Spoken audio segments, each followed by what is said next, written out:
اپریدی و هغه له زوی چېرته ټلویزیون د عربو نه راستولی وایي چې دې ویړ کې ډېر بد مایا مال ولې وایي چې خلا چې په ډبلوکي کې وګورم هسې مې اترې د زړه خوشحال خوشحال وي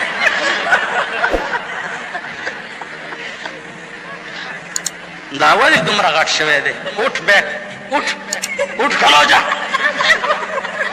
وایي چې خلا چې په ډبلوکي کې وګورم چې هسې مې اترې د زړه خوشحال خوشحال وي مونږ ټول داسې ما تاسو نه ګیله نشته لڑکیاں پڑھ رہی ہے انگریزی ڈھونڈ لی قوم نے فلاح کی راہ یہ ڈرامہ دکھائے گا کیا سین پردہ اٹھنے کی منتظر ہے نگاہ لاڑا پردہ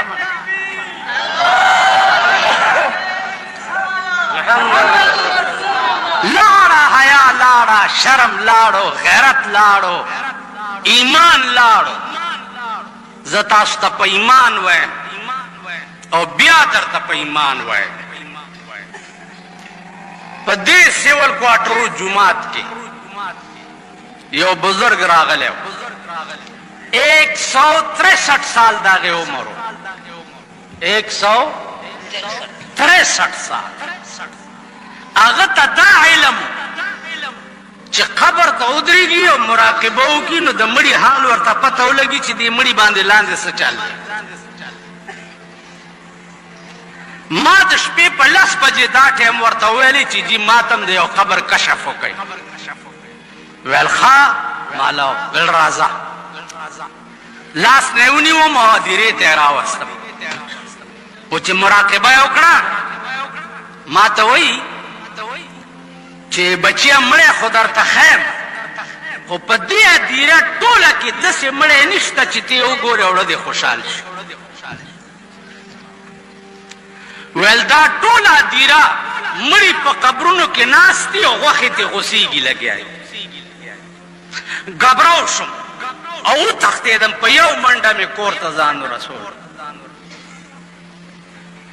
تاسو پوه شوئ بیا زه په بجلیګر کې امامم ستاسو به لاندې دا حالې ګورئ په دې مه غره کېږئ چې د پېښور لوی ملام جنازه وکړه او صاحبه قاري فیاض راغی او د ټول قرآن مشر دی صاحبه جنازه یې وکړه که نه څه شو ورک دی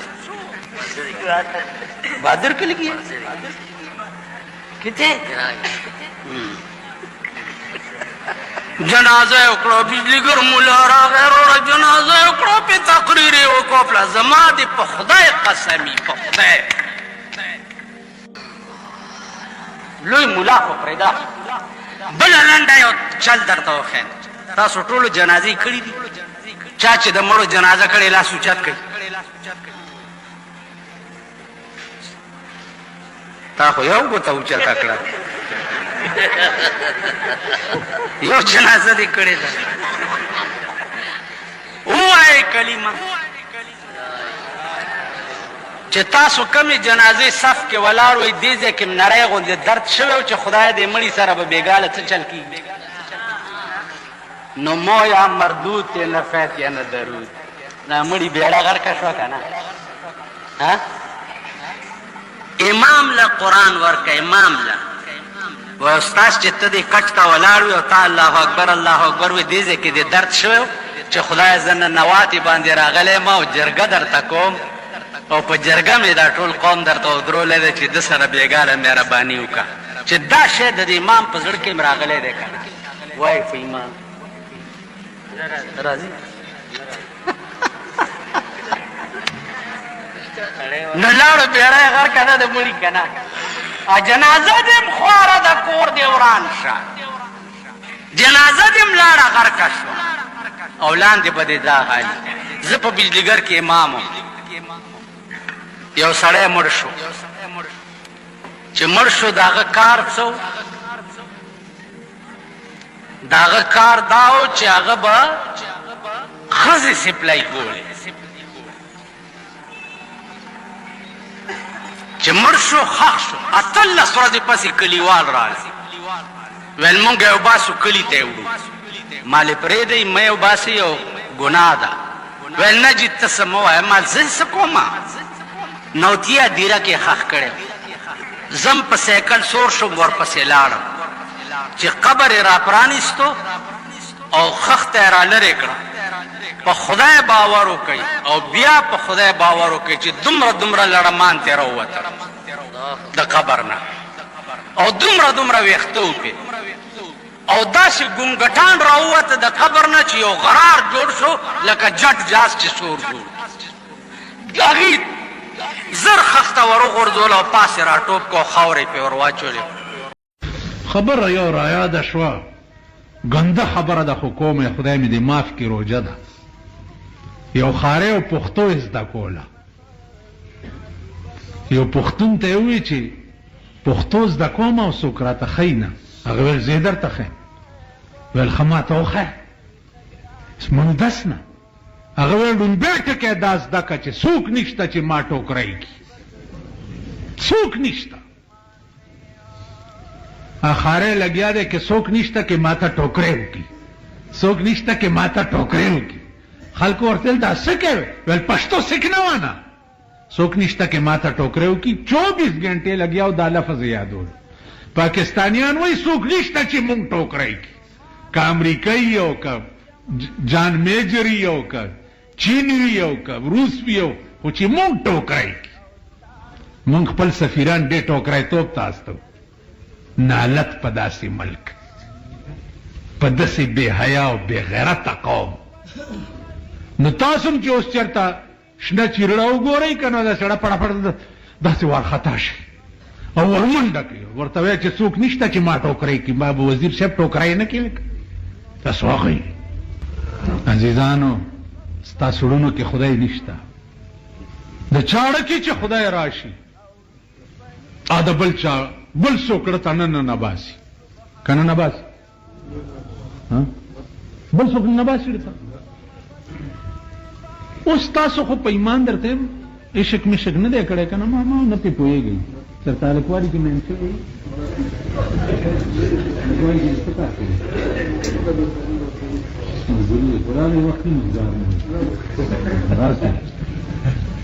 په دې خبره اډو پوهېږئ نه دا خو هغه خلکو نه تپوس وکړئ چې چا سره د روټۍ موټۍ غم نه و دا درد ورته لګېدلی مجنون ته یو درد لګېدلی و د لیلا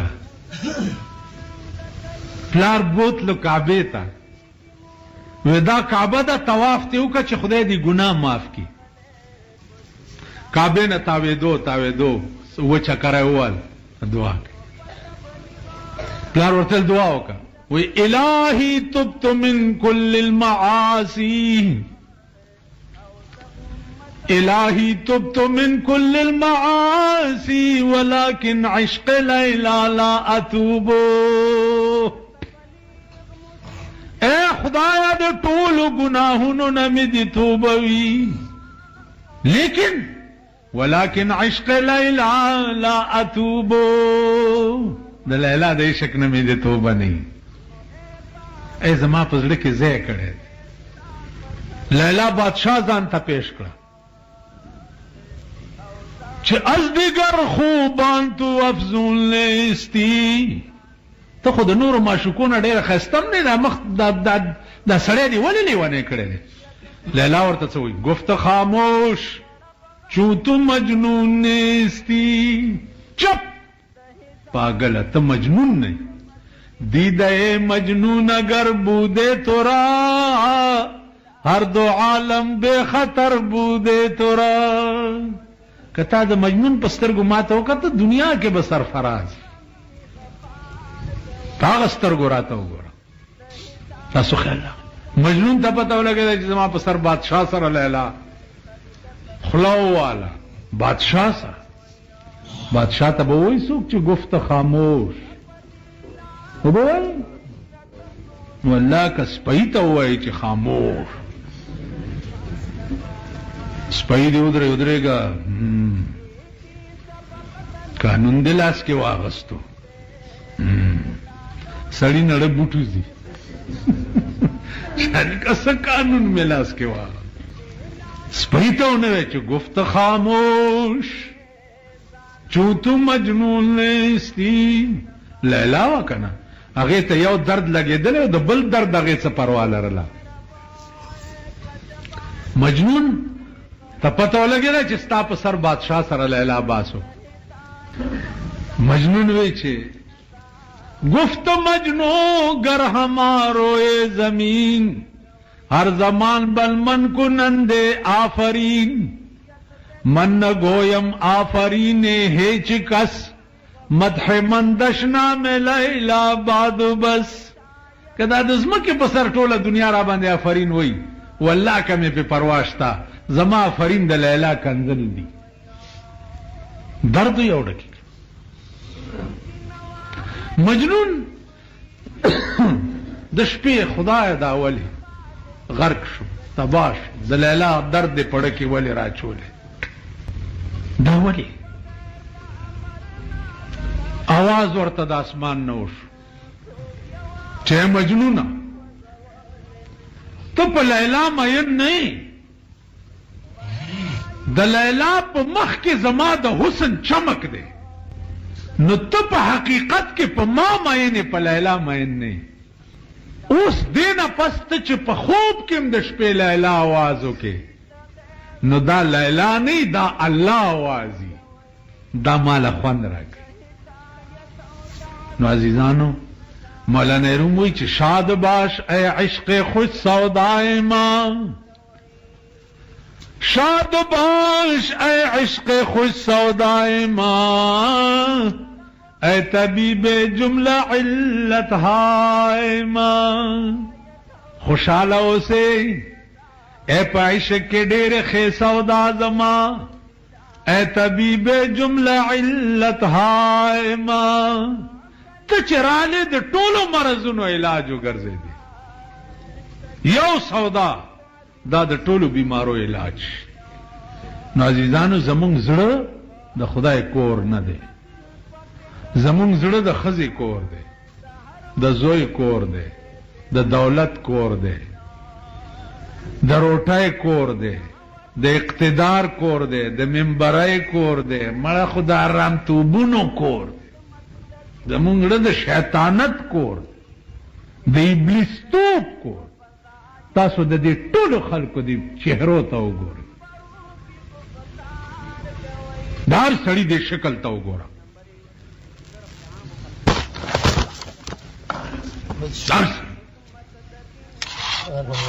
په ایمان یې وایي چې زمونږ شکل ته څوک وګوري هغه ته به خدای یاد شي. وایي خو د کېږئ مه پرېږدم هم نه زمونږ شکل ته چې څوک وګوري هغه ته به خدای یاد شي که شیطان به ور یاد شي. زمونږ هر یو سړي شکل د شیطان دی. په دې روژه کې تاسو وګورئ مونږ دوه جنګو که نه د خولې نه څه څه وځي که نه. مسئله خدا ده چې د نیک سړي علامه دا ده اذا رؤوا ذکر الله چې هغه ته وکتلی شي نو سړي ته خدای را یاد شي. عزیزانو نن نمخ کې په دې ځمکه باندې چې کوم بادشاهان تیر دي په دې ځمکه باندې چې کوم حکمرانان تیر دي د هغې حال چې وګورئ عقل بم حیران. په دې ځمکه عمر ابن عبدالعزیز هم یو حکمران تیر دی خلیفه وقتو بادشاہو بیمارو تپوس ته خلق راله جامې خیرنې وي نو کور خلکو ته خلکو وویلې چې دا جامې خو ورته بدلې کوي دا خیرنې.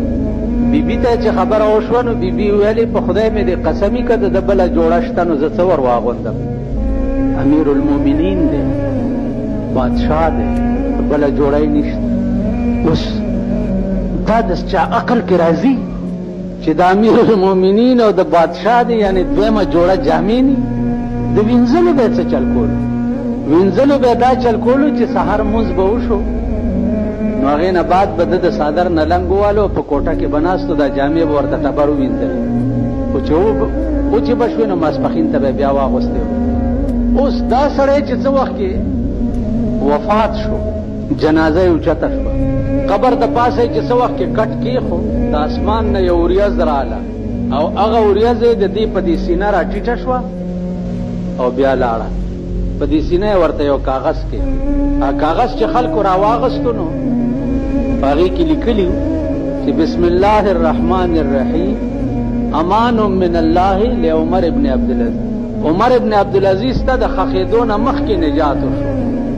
خلاص دام حکمران په دې ځمکه تېر شوی. عزیزانو په دې کابل کې محمود غزنوي هم یو حکمران تېر شوی. اوس نږدې زمانه کې یو ښځه ورته راله او شکایت یې وکړ. هلته خو دا معامله نه وه چې معمولي افسر ته ننوځم نو چټ به ولیکې چې جي پلانې ملاقات کول غواړي. هلته خو دا کیسې نه وې، بادشاه به مو نو ناست به و، بس دنیا به راتله ملاوېده به و، خبرې به ښځه راله شکایت یې وکړو چې حضرت زما د زوی نه یو هندو ګوته غوسه کړې ده. دا ګوته ولې؟ وی د هندو د پیو کړهی پروت و، زما زوی پکې ګوته داسې وردغه کړه نو هندو ته ګوته غوسه کړه چې دې کې ګوته ولې ومنډله. محمود غزنوي وی چې ښه په خدای مې دې قسمي چې تر هغې پورې زه روټۍ ونه خورم چې تر څو مې ستا د زوی د ګوتې بدل نه یې اخیستی د ټول هندوستان نه. اوس خو ته تاڼې ته ورشه وایه چې ما نه چا ښځه وتښتوله. ایس ایچ او صاحب به وایي چې څه چلو شو؟ ښځه رانه چا وتښتوله. وایي به ښه ایف آی آر به درج کړو. ایف آی آر به درج شي، بیا به میرزا صاحب لځې راځي، بیا به صاحب هغه چالان تیارېږي، بیا به مجسټریټ ته ځې راځې. مړه ښځه به دې په بچو راوړم بیړه تباه شي د بل میړه سره او ستا ایف آی آر به لا روان دی او راځي. تاسو خیال راغی؟ هلته خو دا کیسې نه وي. محمود غزنوي وایي په خدای قسم که تر هغې روټۍ وخورم چې تر څو مې ستا د زوی د ګوتې بدل د ټول هندوستان. فوج تیار کو او په هندوستان یې اټیک وکړو. هغه هندوستان چې تاسو ته نن د یرې غول کوئ، غول کلپ نه شئ کولی. دلی ته تللی وم په سن 86 کې د دلی په پارلیمنټ کې زمونږ جلسه وه. نو دلی پارلیمنټ کې د هندوستان ټول پارلیمنټ هم ناست. هغه پارلیمنټ داسې جوړ دی چې په یو وخت پکې 100,000 کسان راځي. د شیخ الهند رحمت الله علیه سیمینار و، هغه د هغې په پارلیمنټ کې او راجیو ګاندي هم پکې ناست. د ټول پارلیمنټ ممبران چې ما وکته نو د 100 روپو کپړې به نه وي. د 90 کروڑ دنیا پارلیمنٹ او د 100 روپو کپړې به نه وي. داسې کمیسګي غوندې اچولي او د هغه هندوستاني هغه کشتۍ غوندې ټوپۍ، دا ټوپاڼی په سر وي او پڼې مڼې په پښو وي. دا د پارلیمنٹ ممبرانو. دلته چې ایم این اے صاحب وګورئ بیا چې ایم پی اے صاحب وګورئ، پی اے صاحب په لینډاور کې ولې نه ګرځي چې هغه په 2.5 کروڑه روپۍ خرڅ شوی دی. ستاسو دا موجوده وزیران چې دي د صوبه سرحد دا په 2.5 کروڑه روپۍ نه دي خرڅ کړي. دا د ګوندلو غویان په لینډاور کې ولې نه ګرځي؟ هلته به وګورئ لینډاور خو څه کې چې د هغې د خپل ملک جوړ فیټ موټرې دي وړې غوندې فیټ، په هغې کې وزیر اعظم ګرځي، ګاډ ورپسې څه شي کل 3 کسه یا 4 کسه ورسره ګاډي وزیر اعظم سره. ما 22 ورځې په دلی کې تېرې کړې وې. په 22 ورځې کې ما نه سورني واورېده او نه مې ډولکي واورېده. لرې شئ چیف منسټر صاحب تېرېږي په شر خدایم بنیاد بس ویوړه را باندې ګران شو. خدای دې د لوږې ټول مردار کړي. د لوږې د چا کړي؟ تاسو کړي. نن هغه خلکو ته د سپو غوندې تاسو بیا بې نارې وهئ که نه وایي؟ نو تاسو کړي. کم زیاتی چې در سره حکومت وکړي، چاله چې تاسو ووټ ورکړی دی ورشي غړپ دې ځای نه ونیسئ او راوایئ چې وایي په دا خېټه ورته ټوپونه وو. ته د څه خبرې مونږ مشر جوړ کړه؟ هغې له بیا نږدې نه شي ورتلی. د ووټ وخت کې ورته ګډېږئ او چې ځای ته ورسي بیا نږدې نه شي ورتلی. تاسو له شرم نه درځي؟ زه چاله ووټ ورکړم زه به هغه ته ټیک دا کار وکړه. زما د درې ممبر دی. تېرو ورځو کې زمونږ د کلي ټرانسفارمر خراب و، جواب مې ورولېږلو مال دا ټرانسفارمر ته ومه لګوه نو ته د ځان تماشه وکړه. چې ماښام مې کته بجلي والا راغلی جي ټرانسفارمر کوم ځای کې ولګوو؟ ایم ایل اے صاحب رالېږلي وو، مال زما کلي کې ولګوو.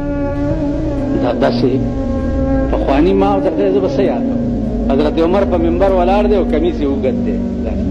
داسې یو سړی ورته راپاڅېدو د مرۍ نه یې ونیو او لاندې راکوز حضرت عمر یې راکوز کړو دې ځای نه یې ونیو او لاندې راکوز ولې ویل په مال غنیمت کې څادرې راغلې وي مونږ هم تې کمیسونه جوړ کړي دي او تام تې جوړ کړي دا زمونږ کمیسونه لنډ دي او ستا اوږد دی معلومیږي دا چې تا ځان له 2 څادرې ساتلي دي ولې ته ما سره مساوي حقدار یې په ملک کې برابر تا ځان له 2 ولې ساتلي دي او مونږ له 1 ولې راکړی حضرت عمر ته وایي هغه حضرت عمر چې قرآن به د هغه د رضا مطابق نازلېدو منبر باندې لاندې ولاړ دی زوی ته یې اواز وکړ بچیا دې خوا راشه دا زما کمیس ولې اوږد جوړ شوی دی ویل پلاره دا یو څادر ما خپل در کړی او یو ستا و نو ځکه تې کمیس اوږد راغلی سړي ته وایي چې بچیا وا دې اورېدل دا یو څادر ما له خپل زوی خپله حصه را کړې ده او یو زما وه نو زما کمیس ځکه اوږد شوی یقین دې راغی هغه ویل زه اوس په منبر خطبه ووایم ایمان دې ته وایي اوس ما ته نن درېیمه ورځ دا خلک را روان دي جي اوړه خو ګران شو جي اوړه خو ګران نو زه څه وکړم زه څه چل کولی شم لکه اوس چې سرې شونډې نری غاړې هر څه ګران کړه نو زه څه وکړم که تاسو خیال وکړئ ما خو درته ویل چې عقل هر شي ته حیرانېږي عقل او هر شي ته به د ایمان په عقل باندې نظر کوي دا بې نظیره چې الیکشن ته ولاړه وه دې یو پوسټر چاپ کړی چې میرا عزم غربت کا خاتمہ میرا عزم غربت کا خاتمہ ما هغه وخت کې ویلي چې په دې پوسټر تاسو پوهیږئ د دې عزم دا دی چې غریب برانه یو ژوندی پاتې نشي صفایه به یې وکړم اوس چې اوړه غرګان شي خو اټومیټیکلي به د لوږې مړه کېږئ او زه به هله خوشحالېږم چې داسې په سړک روان یم او داسې لکې ټکوئ د لوږې ما له به خوند را کوي ما ته مه وایئ زه هېڅ نه شم کولی زه څه یم زما خو دومره دی چې دا درد د جمعې په ورځ څه وایي د ملیانو د برکته خو زه بار جلسې هم نه شم کولی که بار جلسه کومه او دغې پسې څه ووایم دې ښځې پسې نو څوک به راپاسي راته به وایي چې دا تاسو چې ورسره ملګري یئ وایي به که نه به وایي د عزیزانو عرض مې دا و سوچ وکړئ فکر وکړئ د هلاکت او د تباهۍ طرف ته دا قوم روان مین وجه په دې کې دا ده او لویه چې کوم شی چې د خدای نه د غوښتو دی هغه مونږ د بنده نه غواړو هو الرزاق ذو القوة المتین دا څوک دی هو الرزاق ذو القوة المتین دا د قرآن یو آیات د 14مې سپارې د سر آیات وما من دابة في الارض الا على الله رزقه دابه ما يدب في الارض کم شی چې په ځمکه حرکت کوي او ساه والی هغې ته دابه وایي وما من دابة في الارض الا على الله رزقه الله وی ایزی روح نشتا مگر په الله د هغې رزق دی علا کلمه چې دا علا دا د لزوم دپاره راځي یعنی هیڅ دابه په ځمکه نشته مگر په الله د هغې رزق لازم دی نو لزوم خو بل څوک کوي په بل باندې نو په الله چا لازم کړي دي نو علما لیکي چې دا علا کلمه دلته ذکر راغلې ده چې الله تفضلا د مخلوق رزق په ځان لازم کړی دی چې زه به یې دله درکوم لکه صالح علیه السلام په معجزه باندې د کاڼي نه یو اوښه راویستې قوم ورته وایي چې دې کاڼي نه اوښه راوباسه نو هله به در باندې ایمان راوړو که نه الله یا الله دا څه وایي وی ورشه 4,000 کاله وشو چې په دې کاڼي کې ما اوښه پیدا کړه 4,000 کاله کاڼي ته ورغی چې ورته په ګوته اشاره وکړه کاڼي په منځ 2 شو اوښه ترې نو علی الله رزقها په دې کاڼي کې دننه رزق الله پاک دی اوښې ته ورکولو که نه ورته نو رزاق ذو القوة المتین خدای دی مونږ رزاق بنده ګڼو وما من دابة فی الارض الا علی الله رزقها دا د خدای ذات دی مونږ رزاق بنده ګڼو نو کوم شی چې د خدای دی هغه ته د بنده نه غواړي نو خدای سره ظلم کوي نو تھرو آؤٹ ملک چې دی دا د خدای سره ظلم کوي معامله د خدای نه د غوښتو یو مونږ بنده ته نسبت کوو بنده نه غواړو نو دا بنده را باندې چا غم جوړ کړی دا خدای کړی دا ولې دا ځکه رسول الله صلی الله علیه وسلم فرمایي کما تکونون یؤمر علیکم څنګه چې یی داسې به در باندې حکمرانان راځي څنګه چې یی که ښه یی حکمران بم خرازي او که خراب یې نو زه کله کله د دې د جذباتو ترجمه وکم. زه وایم چې د دې دا معنا ده چې الله پاک اس پیلا اس میړه ورکوي او خریلا څوک میړه ورکوي؟ د خرې میړه څوک؟ نو چې خره قومي میړه به څوک شي؟ په نه شي یې خرې او غواړه یا سونه سوچ وکړئ. کما تکونون یؤمر علیکم د سردار کونین فرمان دی چې څنګه یې داسې به در باندې څنګه چې قوم خو حکمران په ابو بکر راغی، حکمران په ابو عمر راغی، حکمران په عثمان راغی، حکمران په علی راغی، حکمران په عمر ابن عبدالعزیز راغی. قوم خو حکمران په باندې محمود غزنوی راغی اٹیک یو کو په هندستان ورغی. چا ورته وی چې دلته یو بزرګ دی په هندستان کې ابو الحسن خرقانی رحمت الله. اوس د بزرګانو حال ګورو، مونږ د دې ځان ته وګورو او چې کوم بزرګانو هغه ته وګورو. ابو الحسن خرقانی دلته یو بزرګ دی محمود غزنوی ته اطلاع وشو. هغه ورته ویل چې ورشي ورته وایي چې بادشاہ دی غواړي.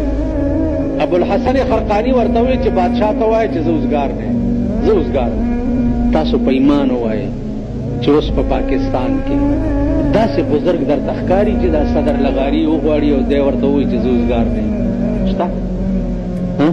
نه نه ټول وایي په خبره پوهېږئ که نه؟ هسې راته دغه ناست دی مارغان. داسې مولا شته چې هغه ته وایي چې تا صدر لغاري غواړي او دی ورته وایي چې زه اوزګار نه یم. مولا شته داسې؟ نه مولا شته او نه داسې بزرګ شته. صدر لغاري دا ورځ لا ده او چې لا بې نظیره یې وغواړي ته وګوره چې بیا دې ګیرې له څنګه برشمږي. خیال به راغی نو ابو الحسن خرقانی ورته وایي زه اوزګار نه. محمود غزنوی ورته چیټ لیکي چې اطیعوا الله و اطیعوا الرسول و اولو الامر منکم. خدای ویلي دي چې د بادشاہ وخت اطاعت کوه. نو زه بادشاہ وخت ما ابو الحسن ته ولې زما اطاعت نه کوي او مال راځي نه؟